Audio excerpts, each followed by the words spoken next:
Hi friends, welcome to my channel. இன்றைய ஆன்மீக தகவல் முருகப்பெருமானின் 6 எழுத்து மூல மந்திரத்தின் அற்புதமான மகிமைகள். சுக்குக்கு மிஞ்சிய வைத்தியமும் இல்லை, சுப்பிரமணியருக்கு மிஞ்சிய தெய்வமும் இல்லை என்று கூறுவார்கள். இப்படி தமிழ் கடவுளான முருகப்பெருமானை வழிபட கஷ்டமான எந்த மந்திரமும் தேவையில்லை. இந்த 6 எழுத்து மூல மந்திரங்களை எப்போதும் வாழ்வில் நீங்கள் சொல்லிக்கொண்டே இருக்கும் பொழுது உங்களுக்கு நேரும் துன்பங்கள் யாவும் தூர விலகி ஓடும். சொல்ல வேண்டிய மந்திரங்களும் அதன் பயன்களும் என்னவென்று இந்த பதிவில் பார்க்கலாம். ஃபர்ஸ்ட் மந்திரம் என்னன்னு பார்த்தீங்கன்னா சரஹண பவ. இந்த மந்திரத்தை தொடர்ந்து உச்சரித்து வர சர்வ வசீகரம் உண்டாகும். இரண்டாவது மந்திரம் என்னன்னு பார்த்தீங்கன்னா ரஹண பவச என தொடர்ந்து ஜெபித்து வர செல்வ வளம் பெருகும். மூன்றாவது மந்திரம் ஹனர பவச. இந்த மந்திரத்தை ஜெபித்து வர நம்மிடம் இருக்கும் நோய்கள் யாவும் விலகும்.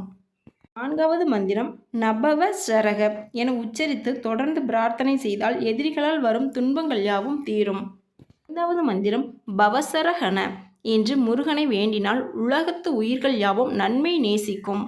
ஆறாவது மந்திரம் வசரஹனப என தொடர்ந்து ஜெபித்து வர எதிரிகள் நமக்கு விளைவிக்கும் தீங்குகள் யாவும் தீமைகள் யாவும் செயலற்று போகும். முருகப்பெருமானின் 6 எழுத்து மூல மந்திரத்தினை நீங்கள் கார்த்திகை தினங்களில் மற்றும் சஷ்டி விரதங்களிலும் செவ்வாய்க்கிழமைகளிலும் இந்த மந்திரங்களை நீங்கள் ஜபிக்கலாம்.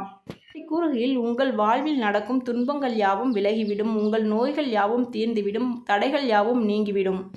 இந்த பதிவு உங்களுக்கு பிடிச்சிருந்தா நம்மளோட சேனலை லைக் பண்ணுங்கள், ஷேர் பண்ணுங்கள், கமெண்ட் பண்ணுங்கள், சப்ஸ்கிரைப் பண்ணுங்கள்.